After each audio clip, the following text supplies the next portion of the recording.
What's your favorite kind of pizza and why? I love pepperoni pizza because it's a classic. Definitely cheese pizza. Red sauce with anchovy paste instead of the cheese because it is a very good salty sensation. This is margarita pizza. Pepperoni. Cheese pizza, and just because it's classic. My favorite pizza is a flick pizza because I love my school. Cheese pizza because it's simple and plain. Cheese pizza because I don't like any other topping. Tuna pizza. I really like that fishy I like pepperoni pizza because it's spicier. I like pineapple pizza because it's like sweet and salty. Pickle pizza because it has a nice sour flavor in my tongue. Margarita because I like tomatoes. Pepperoni pizza. My favorite kind of pizza is cheese. Pineapple.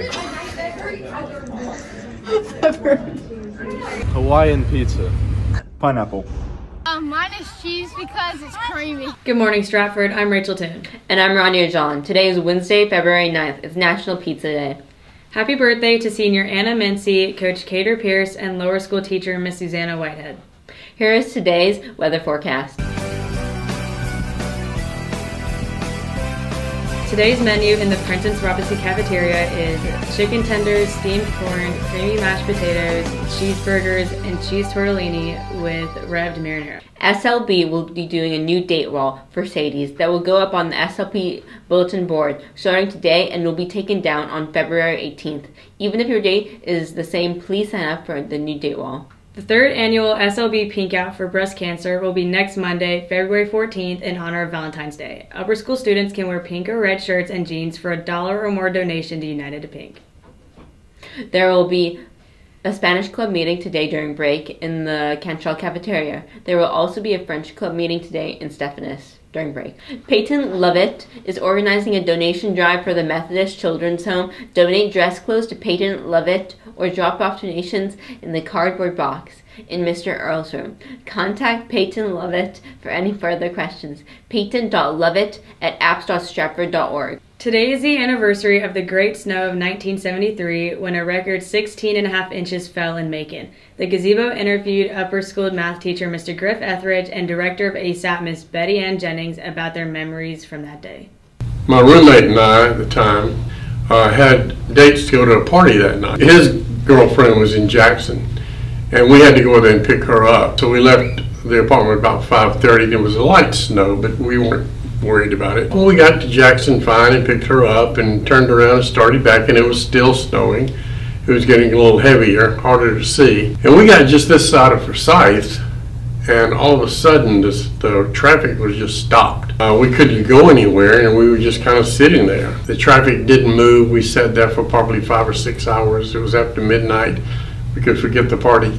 Then this guy walked up and knocked on our window and said, "Hey, I've got a Jeep. It's 4-wheel drive, and I'm tired of sitting here. So I'm going to take off down the side. Would y'all want to follow me?" And we said, "Oh yeah." And so we took off, and I followed in his tracks, and it wasn't really a big problem.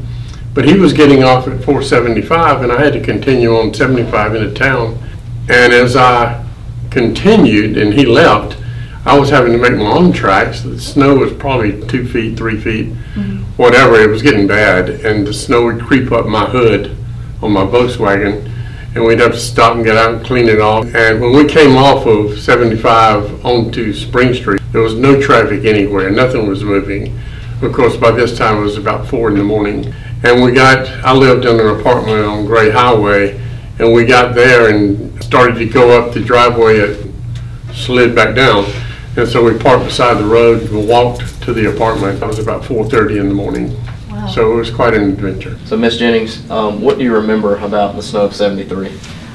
Well, just the magnitude of it. It was hard for me to believe because I grew up here in Macon, and as a child I remember an ice storm that was pretty, broke a few trees and some lines down, but nothing like this. The day it started, my husband and I, he was off that day, we took our 2 little ones for their doctor's check. Our plan was to go to the grocery store after the doctor's appointment. When we came out of the doctor's appointment, it was really snowing.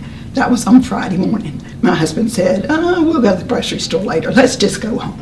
And I said, "Okay." Boy, that was a big mistake. It was days later, he ended up with a neighbor hiking to a 7-Eleven just to get milk for the boys. I mean, it was amazing, something we had never experienced before in Macon. And my dad was with us.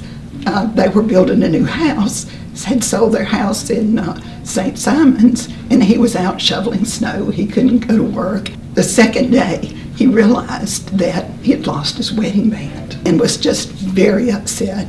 My mom was coming up that weekend, but she couldn't because of the weather. I guess it was 3 or 4 days later when the snow started melting. I saw something out the glass doors on the back porch. It just was sparkling in the sun, and it was his ring. We got the ring. We didn't tell him, and on Valentine's Day that next weekend, she wrapped it up and put it on his plate for dinner.